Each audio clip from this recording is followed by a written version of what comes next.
الشيطان الرجيم. بسم الله الرحمن الرحيم. Assalamualaikum warahmatullahi wabarakatuh. Innal hamdalillah nahmaduhu wa nasta'inu wa nastaghfiruh wa na'udzu billahi min syururi anfusina wa min sayyiati a'malina. May yahdihillahu fala mudilla lahu wa may yudlil fala hadiyalah. Asyhadu an la ilaha illallah wahdahu la syarikalah wa asyhadu anna Muhammadan abduhu wa rasuluhu la nabiyya ba'dah. Allahumma salli ala Muhammad wa ala alihi wa sahbihi wa mawalah. Qala ta'ala fi kitabil karim, a'udzu billahi minasyaitonir rajim. Bismillahirrahmanirrahim. Ya ayyuhallazina amanu taqullaha wa qulu qawlan sadida yuslih lakum a'malakum wa yaghfir lakum dzunubakum wa may yuti'illaha wa rasulahu faqad faza fawzan 'azima. Qala Nabi sallallahu alaihi wasallam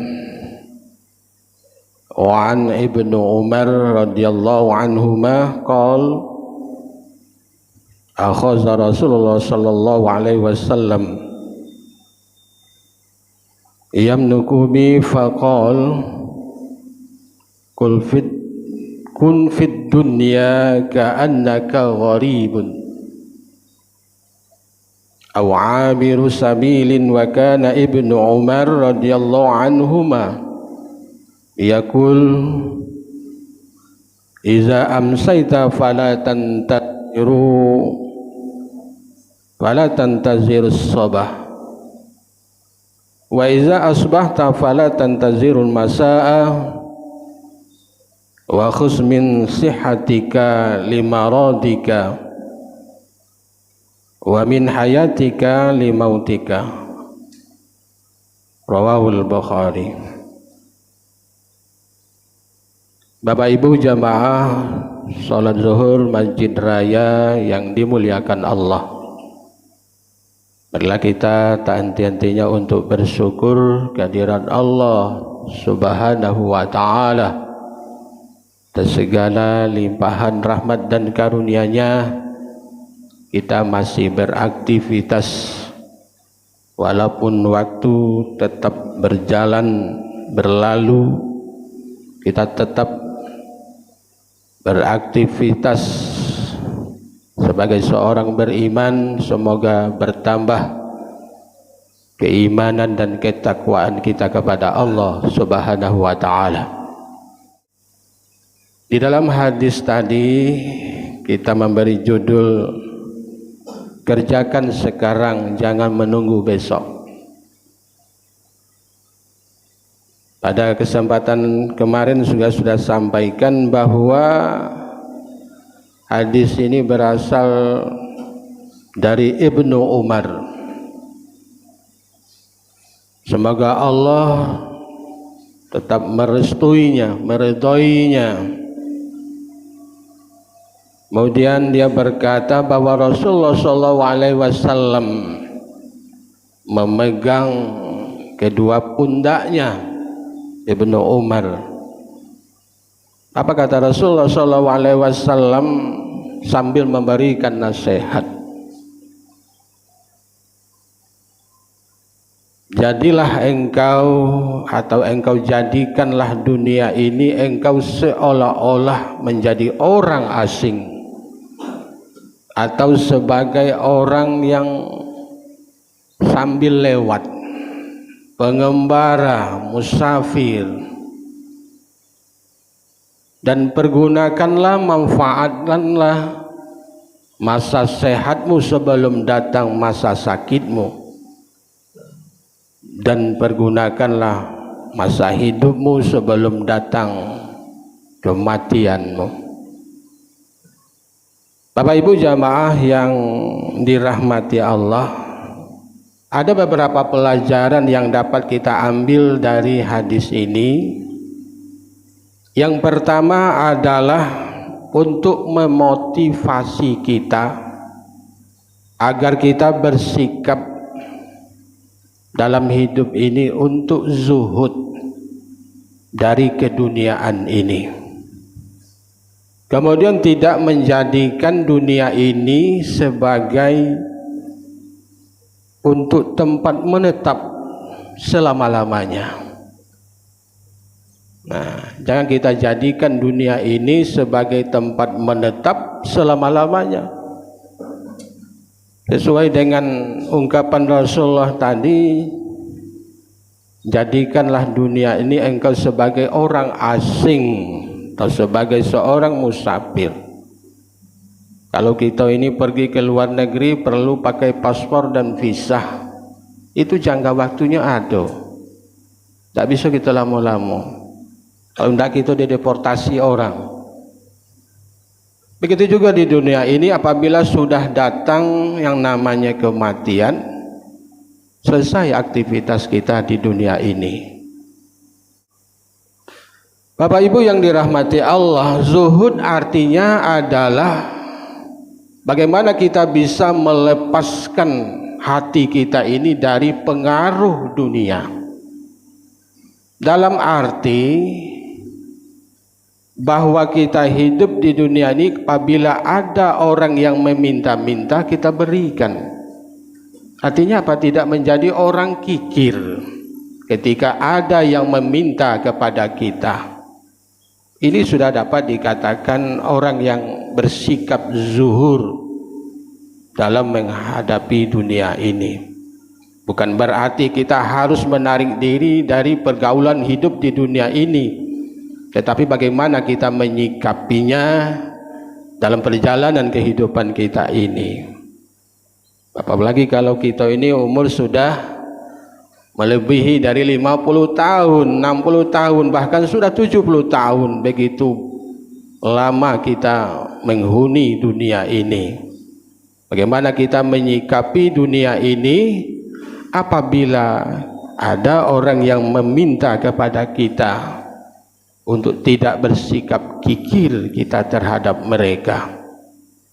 Ini kita semakin bertambah harta kita, ya, semakin kikir, semakin pelit, semakin kisit apabila ada orang yang meminta. Apalagi kalau jiwang tu tidak dijuluk dulu baru tidak dikasih. Makso-makso. Ya, mudah-mudahan kita diberi kesempatan oleh Allah untuk meninggalkan hati kita dari pengaruh-pengaruh dunia yang begitu dahsyat.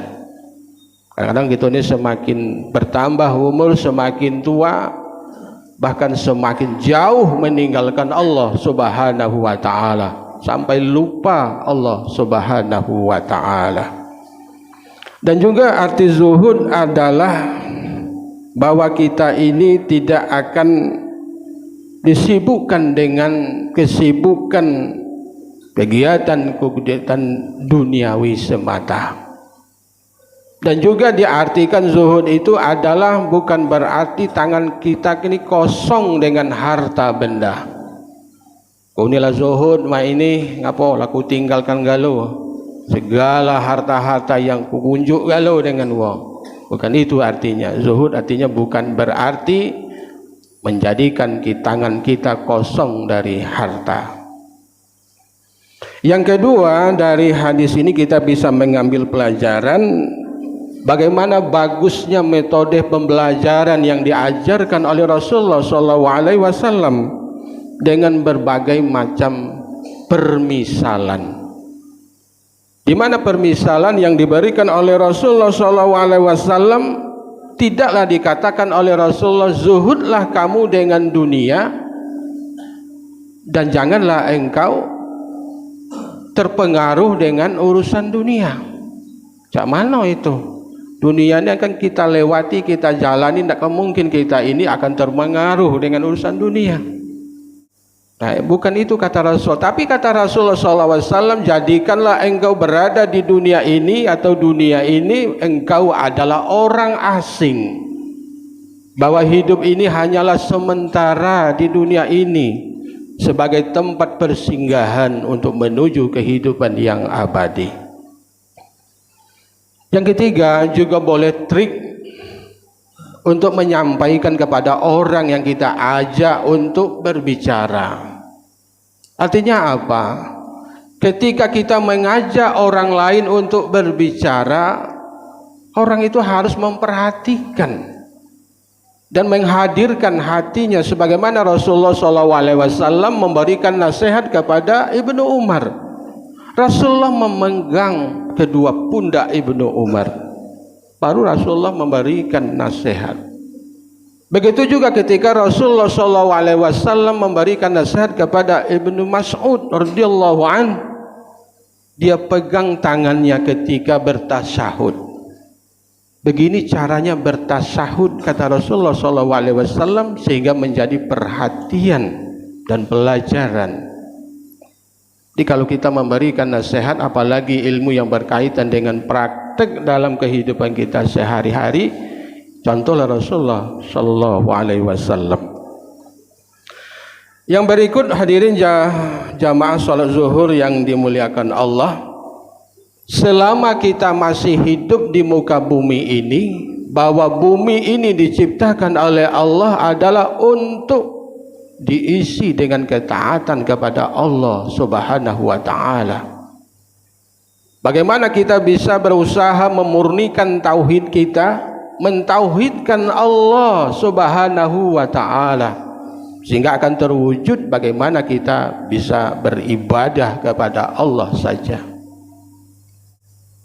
Bapak Ibu yang dirahmati Allah, jadi kalau kita ini selama masih hidup dan juga selama dalam keadaan sehat, sudah selayaknya bagi orang yang diberi akal oleh Allah Subhanahu wa taala untuk apa? Agar senantiasa beramal soleh, melakukan ketaatan kepada Allah Subhanahu wa taala. Jadi akal sehat, badan sehat, batin sehat, nyawa belum berpisah dari tubuh kita, marilah kita untuk selayaknya akal kita sehat itu untuk meningkatkan ketaatan kita kepada Allah Subhanahu wa taala. Yang terakhir, bahwa nasihat yang diberikan kepada Ibnu Umar itu betul-betul menjadi berkesan oleh Ibnu Umar itu sendiri. Artinya apa? Pergunakanlah, manfaatkanlah masa sehatmu sebelum datang masa sakitmu.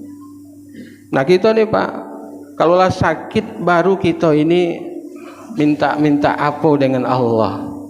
Ya Allah, cepatlah sehat ya Allah.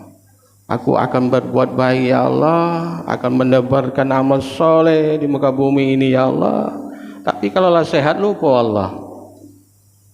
Juga kita bandingkan Bapak, ketika kita masih sehat, beribadah, melakukan ketaatan kepada Allah amat lebih mudah, ya, melakukan ketaatan dan juga untuk menjauhi dari kemaksiatan ketimbang kalaulah sakit-sakitan. Kalau sakit-sakitan lah banyak uzurnya, banyak alasannya. Beruntunglah kita ini senantiasa diberi kesehatan oleh Allah. Mari kita pergunakan dalam rangka meningkatkan ketaatan kita kepada Allah Subhanahu wa taala. Mudah-mudahan dari hari ke hari akan bisa merubah perilaku-perilaku kita dari yang tidak baik menjadi baik. Kemudian ibadah kita selama ini mungkin barangkali banyaklah kurangnya ketimbang lebihnya. Kita berusaha untuk memperbaiki diri kita untuk menjadi lebih baik. Mudah-mudahan di usia kita yang sudah segini ini, mudah-mudahan menjadi orang yang lebih baik, meningkat amal ibadah kita, meningkat ketakwaan kita kepada Allah Subhanahu wa taala. Mudah-mudahan menjadi perbandingan bagi kita, pencerahan bagi kita akan melakukan segala aktivitas kehidupan kita di muka bumi ini menjadi lebih baik, menjadi yang diridhoi oleh Allah Subhanahu wa taala. Terima kasih. Assalamualaikum warahmatullahi wabarakatuh.